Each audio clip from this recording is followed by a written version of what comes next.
Bonjour à toutes et à tous. Nous voici donc engagés dans un deuxième confinement.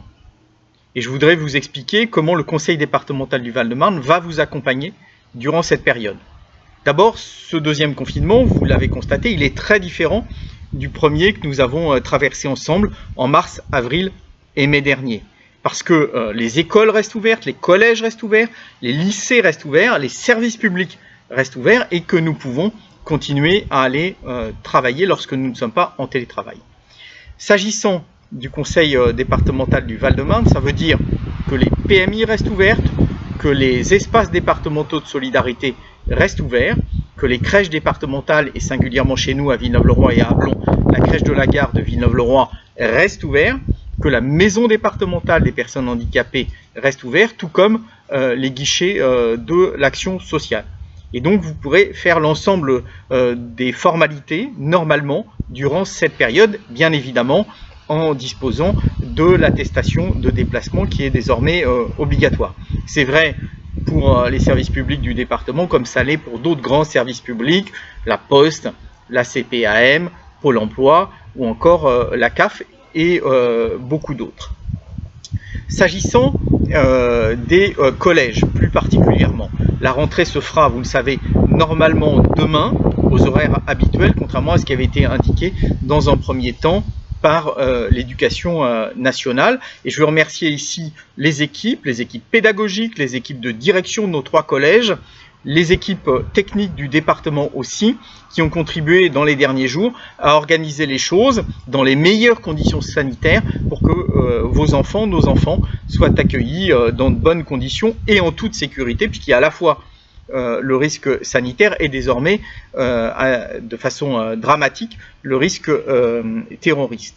Nous allons par ailleurs continuer ce que nous avions engagé en septembre, c'est-à-dire à fournir à vos enfants des masques de haut niveau de protection. Nous en avions fourni 2 à la rentrée à chaque collégien val-de-marnais. À partir du 12 novembre, je remettrai à chaque collège 2 masques par collégien, accompagnés de 4 filtres, de façon à ce qu'ils puissent être protégés et qu'on décharge ainsi un petit peu le coût pour les familles de cet équipement sanitaire désormais obligatoire. Par ailleurs, au titre des services publics, ma permanence de conseiller départemental située 19 avenue Paul Vaillant-Couturier à Villeneuve-le-Roi va élargir ses horaires afin que vous puissiez venir y faire un certain nombre de formalités départementales pour vous faciliter la vie. Elle sera donc ouverte tous les samedis matins et tous les dimanches matins de 10h à 12h sans rendez-vous.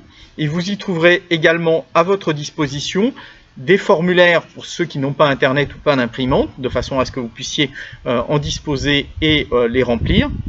Et également, pour celles et ceux qui en ont besoin, des masques grand public comme ceux que nous vous avons distribués depuis maintenant le mois de juin et qui équipent désormais la quasi-totalité des Villeneuvois et des Ablonnais. Voilà les quelques éléments que je voulais partager avec vous.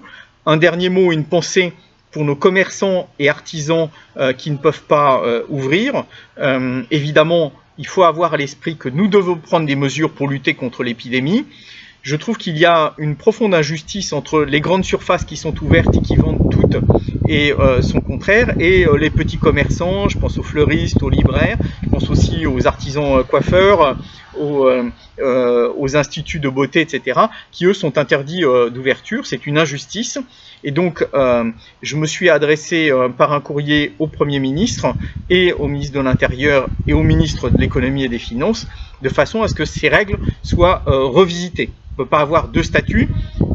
Les grandes surfaces de tout type d'ailleurs, chez qui on peut se ruer sans aucun respect des gestes et des distances de sécurité sanitaire, et puis les petits commerçants, les artisans, qui avaient fait beaucoup d'efforts et qui se voient privés de clientèle pour une durée encore inconnue. J'espère qu'avec beaucoup d'autres élus dans toute la France qui se sont engagés dans cette voie, nous allons pouvoir très rapidement faire bouger les choses. Voilà, prenez soin de vous et des vôtres et à très bientôt.